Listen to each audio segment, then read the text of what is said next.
Assalamualaikum warahmatullahi wabarakatuh. Alhamdulillah wassalatu wassalamu ala Rasulillah. Allahumma salli wa sallim wa barik ala sayyidina Muhammad wa alihi wa mawalah. Wa la quwwata illa billah. Allahumma iftah lana wa lakum futuhal arifin bi rahmatika ya arhamar rahimin.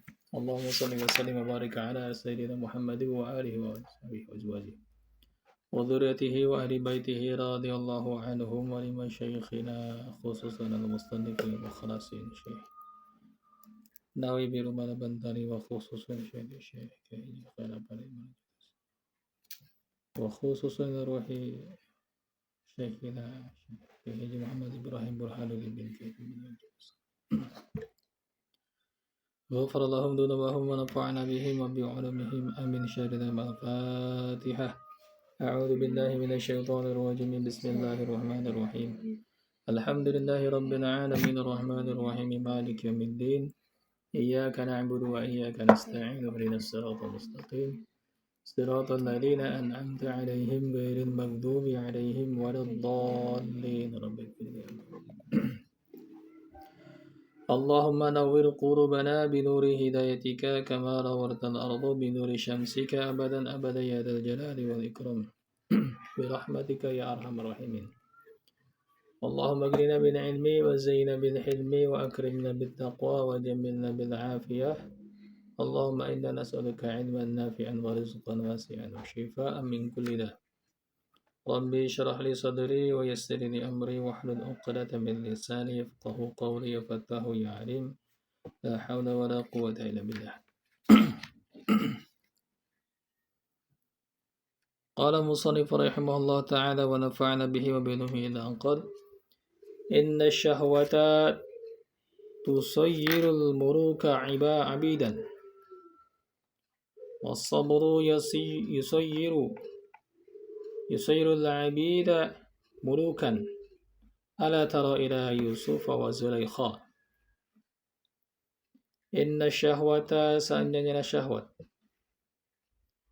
tusayyirul muluka abidan bisa menjadikan seorang raja menjadi seorang budak syahwat wasabru dan sabar yusayyirul abida mulukan dan sabar bisa menjadikan seorang hamba sahaya mulukan menjadi seorang raja ala tara ila yusufa wa zulaikha tingali karena kisah Yusuf jeung Zulaikha. Kisahnya syahwat bisa menjadikan seorang raja-raja menjadi budak. Dan nafsu dan sabar bisa menjadikan budak-budak menjadi seorang raja. Budak itu hamba sahaya gitu ya, suruh-suruh. Kalau raja yang menyuruh-nyuruh biasanya. Kalau kita bisa menundukkan nafsu, syahwat itu bisa menundukkan seorang menjadi seorang budak walaupun dia pangkatnya tinggi, raja atau jenderal atau siapapun. Syahwat itu keinginan, misalkan ingin dipuji orang, supaya ingin dipuji itu cari cara bagaimana dipuji sampai menyembah-nyembah, sampai menjilat-jilat, alhamdulillah, maka dia menjadi seorang budak sebetulnya. Contoh misalkan seorang remaja sekarang ingin iPhone, syahwatnya ingin iPhone Pro Max 15 terus berapa, dia maksa-maksain diri. Ada yang sampai jual ginjal kan, jual ginjal buat beli iPhone. Ada datang iPhone baru, keluaran terbaru, jual ginjal yang sebelahnya, harganya dijual banyak. Itu syahwat namanya, keinginan. Ini biasa saja berhajat pada syahwat itu, jangan sampai kita menjadi seorang budak dina gitu. Jadi kalau misalkan ada keinginan biasa. Dalam puasa khawas, puasa kan ada 3. Ada puasa am, ada puasa khawas, ada puasa khawasil khawas. Untuk puasa am cukup menahan diri dari makan, minum, dan bersetubuh dari azan subuh sampai azan maghrib. Kalau puasa khawas, sudah tingkatnya sudah beda. Seluruh anggota tubuh dipuasain. Mata dijaga dari menahan, dari melihat hal-hal yang haram. Telinga dijaga dari jangan sampai mendengarkan hal-hal yang Allah murkai. Lisan dijaga jangan sampai mengucapkan atau berkata-kata atau menghujat atau apapun yang mengandung dosa di sana. Tangan juga dijaga sampai seluruh tubuh, juga, hati juga dijaga. Nah, termasuk nanti nadhara bisyahwati, melihat dengan syahwat. Nah, dianggapnya batal puasa itu untuk puasa khawas. Maka syahwat ini kalau bisa dikendalikan, dia menjadi menjadi kuda perang yang sangat bagus. Nafsu ini, nafsu dan syahwat, keinginan. Inna syahwata tusayyirul muluka abidan. Syahwat itu bisa menjadikan seorang raja menjadi budak. Hina sekali. Kita tidak berhajat kepada dunia, berhajat kepada Allah, butuh Allah. Maka jadi budak Allah. Nah, seperti itu. Wasabru yusayyirul abida mulukan. Sedangkan sabar bisa menjadikan seorang hamba menjadi raja-raja. Ala tara ila Yusufa wa Zulaikha. Lihat kisah Yusuf dan Zulaikha. Nabi Yusuf itu dia seorang yang sabar. Bayangkan dari kecil dia dibuang oleh saudara-saudaranya. Kemudian dibuang dalam sumur. Diangkat dari sumur itu orang pedagang, dijual di pasar dengan harga yang sangat murah. Diangkat dan dididik, diurus oleh seorang amir di Mesir, Aziz. Diurus sampai besar, sudah dewasa. Istrinya amir itu, istrinya Aziz ini yang bernama Zulaikha cinta sama Yusuf muda ini. Mulai berondong ya. Gantengnya minta ampun kan Yusuf. Sampai-sampai dia mengajak berzina, masuk kamar, dikunci kamar. Ayo. Ini pas mau melampiaskan keinginannya si Zulaikha ini, ternyata ditemukan atau dipergoki oleh suaminya dengan pengawalnya. Pas dibuka itu pura-pura lah Zulaikha ini. Pura-pura Yusuf yang menzalimi dia. Lihat suamiku Yusuf berbuat aniaya, ia berbuat asusila atau pelecehan ini bahasa sekarang. Padahal yang ingin Zulaikha, karena lihat ketampanannya. Diajak pas begitu melampiaskan keinginannya, ketahuan sama suaminya. Tapi diputar balikan fakta. Yusuf dengan kesabarannya mengakui, ya udah, daripada satu negeri geger, lebih baik mengakui kesalahan yang bukan dia perbuat. Nyerah aja. Jadi gimana Zulaikha? Jadi sabar, menjadikan dia raja-raja, menjadikan dia penguasa. Tapi Zulaikha syahwatnya dituruti, menjadikan dia seorang budak. Bayangkan. Akhirnya kata penasihat menentukan. Aziz bertanya, siapa kira-kira yang bersalah, apa Yusuf, apa Zulaikha, atau keduanya? Wahai baginda, lihat kalau misalkan ada sobekan baju di depannya, maka itu ulah Yusuf. Tapi kalau sobekan bajunya di belakang, itu ulah Zulaikha. Kebalik. Ulah Zulaikha. Pokoknya ada sobekan baju, lihat sobekannya. Dilihat ternyata sobekan bajunya yang membuktikan bahwa itu yang melakukan bukan Yusuf. Akhirnya demi menjaga kehormatannya, dia bersabar. Yusuf ini dipenjara selama 8 tahun di bawah tanah. Sampai bertemu dengan dua orang yang mengadukan mimpinya. Yusuf, saya bermimpi ada burung gagak mematuki kepalaku. Apa kira-kira takwil mimpinya? Saya juga bermimpi. Dua-duanya ini dipenjara. Kenapa dipenjara? Karena ada yang teracuni, ada yang rasa teracuni, memakan racun. Dituduh memakan racun. Nah, yang satu saya bermimpi memeras anggur dan menghidangkan roti. Maka ditakwilkan dengan takwil mimpi Nabi Yusuf yang diajarkan oleh bapaknya Nabi Yakub, diajarkan takwil mimpi. Kayak kamu wahai yang bermimpi dipatukin kepalanya oleh siapa? Oleh burung gagak, maka akan dihukum mati. Dan kamu yang bermimpi menghidangkan perasaan anggur dan roti, kamu akan jadi pelayan kerajaan kembali. Dan mimpi itu terbukti. Dua-duanya bertobat dan menjadi pengikut Nabi Yusuf alaihissalam. Dan akhirnya mereka dengan mimpi masing-masing. Lama berlalu sampai akhirnya Aziz pun bermimpi. Penguasa di sana, rajanya itu bermimpi, bukan raja, amirnya. Bermimpi ada 7 kerbau, 7 sapi memakan 7 sapi yang kering, 7 sapi yang kurus, dan gandum dan seterusnya. Mimpinya diceritakan, ingatlah pelayan ini. Siapa yang kira-kira bisa nak mimpi? Oh iya, dulu ada Yusuf di dalam tahanan. Kembali ke sana dan akhirnya singkat cerita Yusuf pun diangkat menjadi menteri waktu itu. Dengan kesabaran tuh.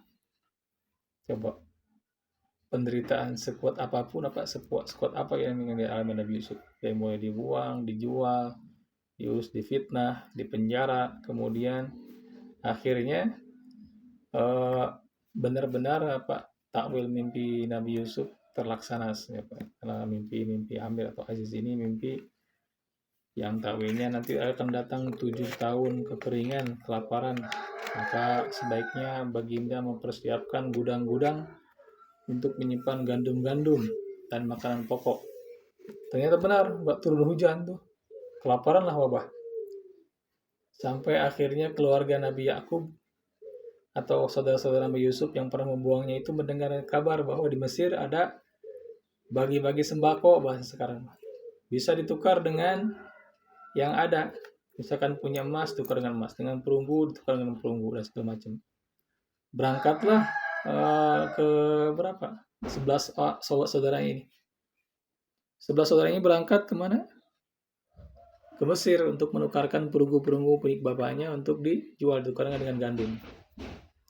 Pas ngambil, lihat ini siapa? Ternyata Yusuf. Nggak ada yang hafal. Nggak ada yang sampai temui Nabi Yusuf. Ditukarkanlah, Nabi Yusuf hafal. Ini saudara-saudaraku yang membuang waktu itu. Mereka nggak ada yang hafal Nabi Yusuf masih hidup. Padahal dia Nabi Yusuf. Dijebak dan akhirnya singkat cerita Nabi Yakub dibawa ke sana dan mereka semuanya tertunduk atau bersujud sesuai dengan takwil mimpi dulu. Ya abati inni ra'aita ahada asyara kaukaba wa syamsa wal qamar ra'aitumuni sajidin. Wahai Bapak, aku bermimpi melihat 11 bintang dan bulan matahari bersujud kepadaku. Kata bapaknya Nabi Yakub, jaga anakku. Setan tidak suka dengan mimpi ini. Kalau sampai kedengaran sama saudaramu, aku takut ada apa-apa. Ternyata setan yang menyampaikan, oh kenapa bapakmu Yakub pilih kasih kepada siapa? Kenapa Yusuf? Karena dia ingin menjadikan Yusuf ini penerusnya. Wow, difitnah lah. Akhirnya diajak main, cemplungin ke sumur. Wah, udah. Tuh, coba. Kesabaran Nabi Yusuf alaihissalam menjadikan dia terangkat derajatnya. Nah, bukannya kalau misalkan mau perkara dunia, mau akhirat, sabar aja. Bahkan Allah katakan idza ahabballahu 'abdan ibtarahum. Idza ahabballahu 'abdan ibtarahum. Ketika Allah mulai mencintai hambanya, pasti diuji. Jangan berharap tidak ada ujian. Kalau guru kalian sudah cinta sama kalian, pasti diuji. Dites. Ini anak ini harusnya kuliah ini umur segini, baru 13 tahun. Harusnya kuliah ini otaknya otak mahasiswa. Coba tes dulu. Nah, tes itulah. Dites mungkin ngerjain soal atau mungkin di sidang atau bagaimana. Lulus ujian itu ya udah daftarin saja ke ITB langsung. Orang-orang pinter di sini misalkan, gabungin ke sana. Ini anak si cinta supaya naik kelas gitu. Kalau guru nggak cinta mah ini, bukan berarti sayang tuh guru dia kita nggak naik kelas, tapi karena ya disimpan dulu lah. Tanah cinta itu diuji. Ka idza haballahu 'abdan ibtarahum. Nah, kalau misalnya kalian mau mau cepet naik kelas, cepet naik derajat, nah caranya harus siap-siap diuji, siap-siap diuji. Nah di sana diuji kesabaran kan, sabar aja. Nah, innallaha ma'as sabirin. Nabi Musa diuji dengan Fir'aun, dengan Bani Israelnya. Nabi Sulaiman diuji dengan kemampuan dia berbicara dengan binatang-binatang, hewan-hewan, bahkan menentukan jin-jin, diuji dengan kekayaan. Nabi Ayub diuji dengan penyakitnya, dengan sakitnya.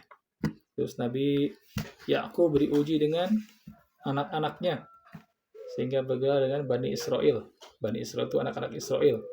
Israel itu julukan untuk Nabi Yakub. Nabi Ibrahim diuji dengan tauhidnya, dengan Namrudnya. Namrud itu raja yang menguasai seluruh dunia itu. Namrud. Dia seorang bayi yang dibuang oleh bapaknya, sama oleh bapak ibunya, karena dia lahirnya aneh. Maka dibuang, dipelihara oleh harimau itu. Namrud itu. Sampai akhirnya dia menikahi ibunya sendiri itu. Ibunya dinikahi, dan naudzubillah, dia menjadi raja yang zalim sekalian. Matinya bukan oleh pasukan, bukan oleh orang yang kuat, tapi sama makhluk yang kecil, sebesar nyamuk itu, masuk ke hidungnya, menggerogoti otaknya, sakit kepalanya, sampai bilang, "Oh Algojo, sini, penggal kepalaku ini. Aku ingin tahu ada apa di dalam kepala ini." Coba bayangkan. Didagor-dagorin ke tembok, jeduk tiap malam, pukul-pukulin, karena nyamuk itu masuk, sejenis nyamuk, entah itu siraru, entah itu april atau makhluk kecil. Laron-laron yang kecil masuk ke sini, begitin otak, sampai pukul-pukul, udah sampai panggil Algojo, banggal kepalaku ini, aku ingin tahu ada apa di dalam sini. Padahal dia raja yang menguasai seluruh dunia waktu itu. Dengan kesombongannya, Ana Rabbi, aku ini Tuhan. Nah, bayangkan, minta disembah sama penduduk Babilonia waktu itu.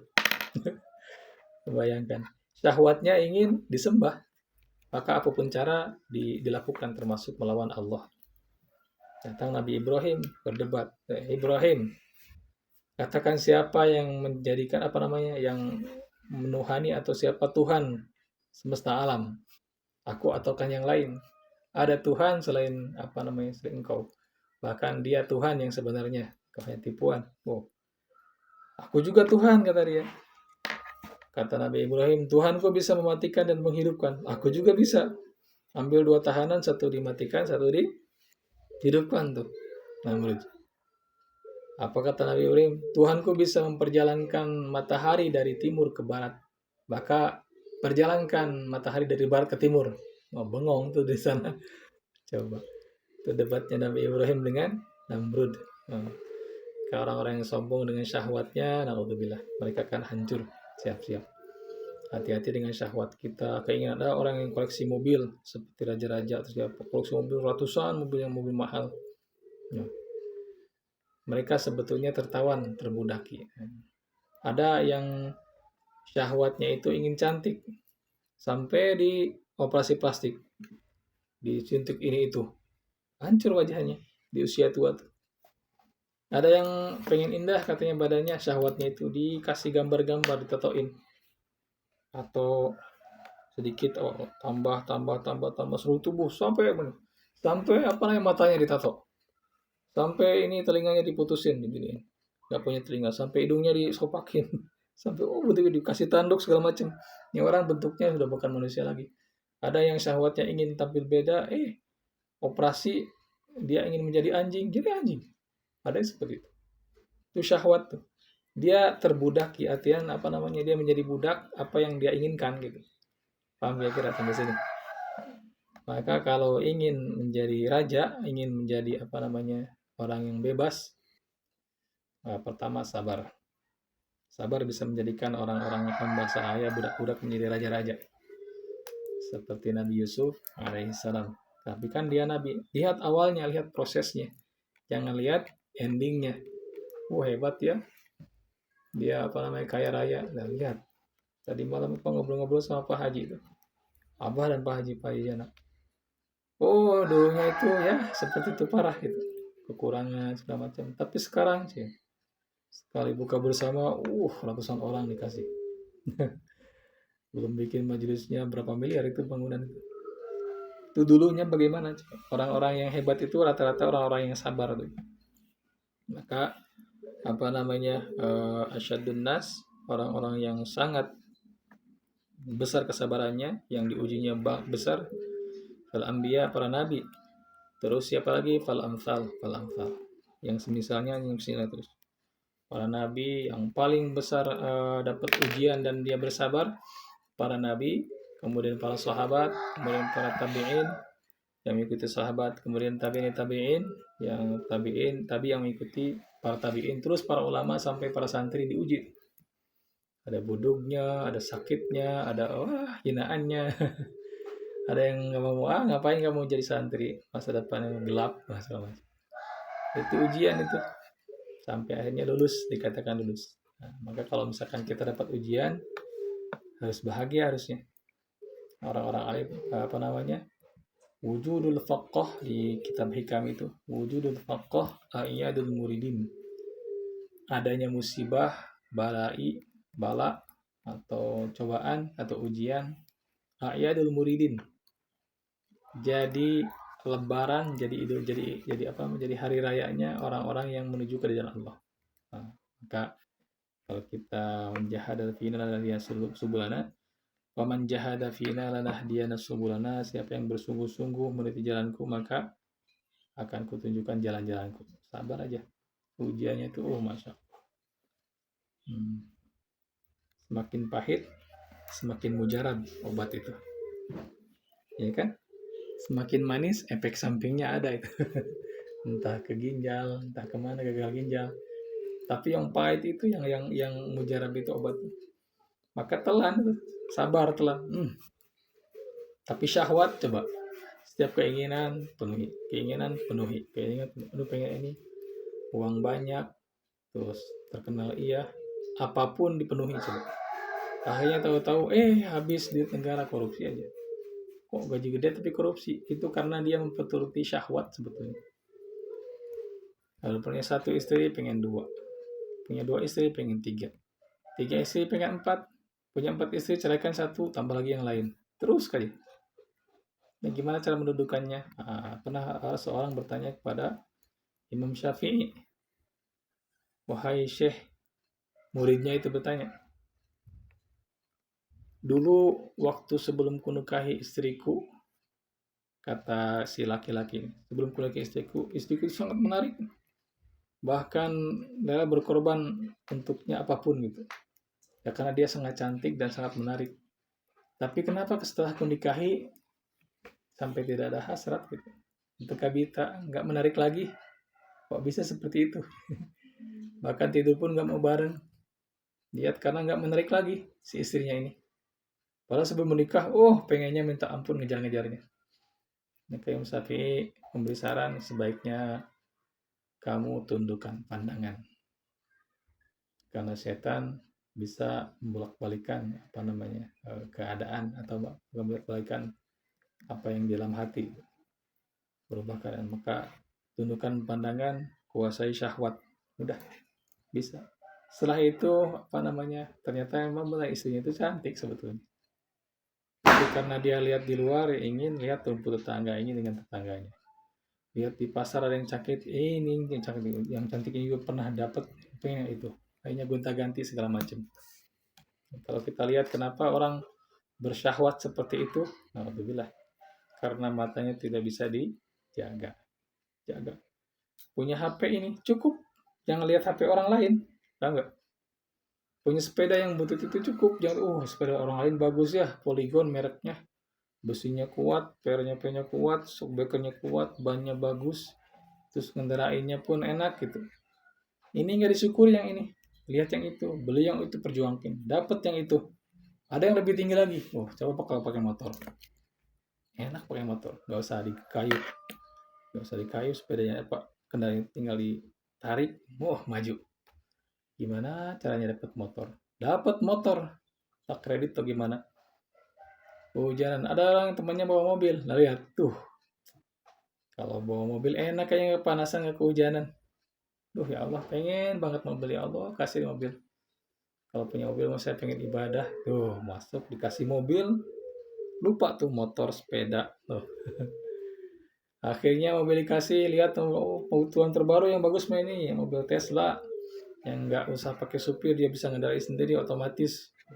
Pengen itu naik lagi ke atas terus, tidak akan apa namanya ada kenyangnya sampai mulut disumpahi dengan tanah kubur. Alhaakumut takatsur hatta zurtumul maqabir. Alhaakumut takatsur, bermegah-megahan telah melalaikan kita semuanya.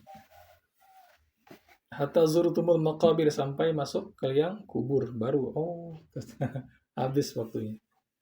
Dan kata-katanya sama. Rabbi lawala akhartani ila ajalin qarib fasaddaqu akum minas sholihin. Wahai Tuhanku, kalau saja Engkau tangguhkan umurku 1 jam saja, fa'asaddaqo, akan kusedekahkan yang kukumpul-kumpul itu. Harta yang kuperjuangkan selama ini. Wa akum minas sholihin. Aku akan berdiri untuk beramal soleh. Perkataan orang-orang yang meninggal itu seperti itu, sama semuanya. Illa min ibadihil mukhlasin. Kecuali hamba Allah yang beribadah dengan cara ikhlas. Maka kalau ukuran dunia, kata Nabi, jangan lihat ke atas, lihat ke bawah. Kita alhamdulillah tinggal di kontrakan. Orang lain nggak tidur di kontrakan, di kolong jembatan. Kapan-kapan jalan-jalan sama apa yuk? Coba lihat orang-orang yang tidur di emper-emper toko-toko orang tuh. Mereka nggak mandi, nggak berselimut, norengkol, dingin, kehujanan, dengan nyamuk, udah tuh bau, asap kendaraan. Wah, ada itu. Bukannya nggak ada banyak. Jalan-jalan ke kota Bandung tuh. Lihat mereka yang tidur di pinggir jalan. Kita tidur di sini nyaman, ada kipas, walaupun ngontrak. Jangan lihat yang lain, tuh yang lain punya rumah, kita belum punya rumah. Nggak, biarin aja, dari rumah nggak dibawa pulang. Rumah sama ngeluarin biaya, kita pun sama ngeluarin biaya, bayar kontrakan. Itu pun sama. Ada tokennya, ada pajaknya, segala macam. Apa bedanya? Nah, hidup kita nggak terlalu lama juga gitu kan. Atau meninggal besok, dan ibadah nggak lama, ibadah ngaji juga nggak lama. Besok mati, ya udah sampai besok ngajinya. Masa di kuburan mau ngaji? Gitu. Udah capek apa ngaji Quran tuh, tahajud tuh capek. Mau ibadah taraweh, puasa tuh lelah, capek, lapar. Sampai kapan sih kita gini-gini aja sampai tua tuh? Enggak, sampai mati. Sebentar. Sampai mati aja. Kalau besok mati, udah sampai besok. Seminggu lagi mati, ya sampai seminggu ke depan udah. Cuma seminggu, udah gitu khalidina fiha, kekal di dalamnya. Surga-surga, neraka-neraka. Paham? Kalau urusan dunia lihat ke bawah, maka hati nanti tenang. Bahagia terus, penyakit nggak pada datang. Penyakit itu sebetulnya datang dari stres karena keinginan syahwat yang tidak terpenuhi itu sebetulnya. Cara terbaiknya tundukkan syahwatnya, jangan paksa diri kita menuntut kita syahwat, nanti jadi hamba bersahaya. Tapi kalau urusan ibadah lihat ke atas. Coba lihat para nabi, manusia biasa seperti kita, cuman mereka diberi keistimewaan dapat wahyu itu. Dapat wahyu itu ketemu dengan Jibril doang, imannya tuh beda kan. Paksain lihat para ulama, para kiai, para ustadz, para santri itu. Ibadahnya tuh wah, Masya Allah, dipaksa, sakit, perih, ditahan gitu. Tapi kalau urusan dunia lihat ke bawah, ingat-ingat.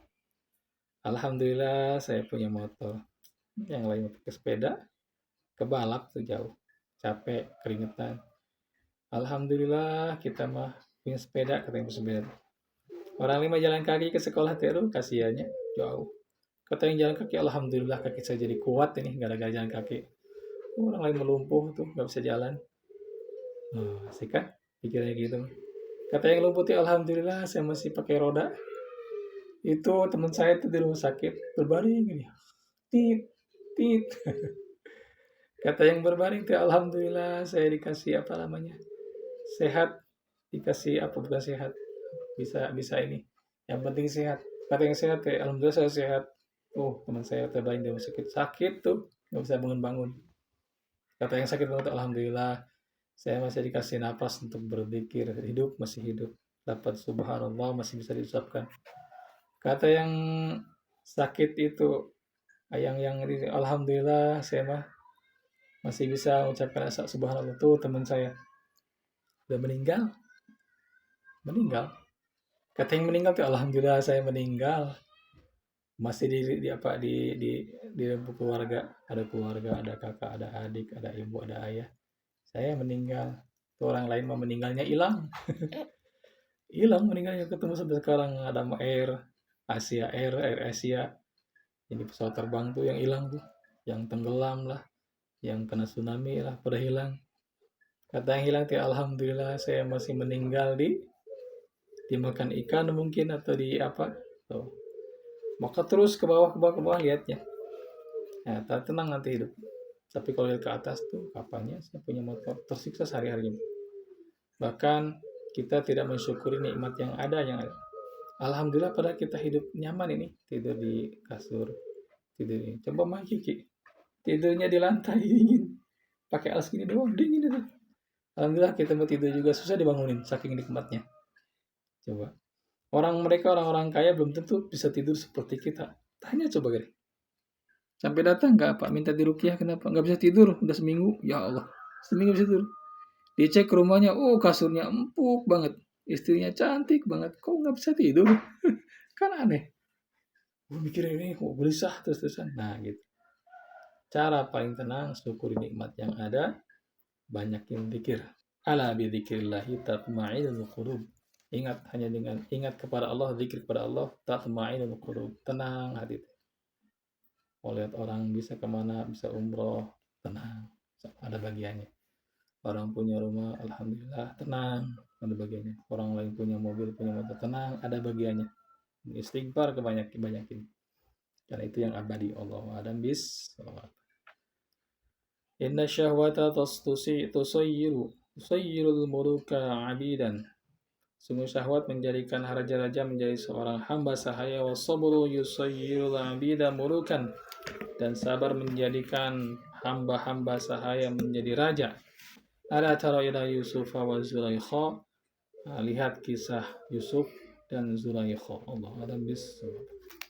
Allahumma inni na'udzubika min ilmi la yanfa' wa na'udzubika min qalbi la yakhsha.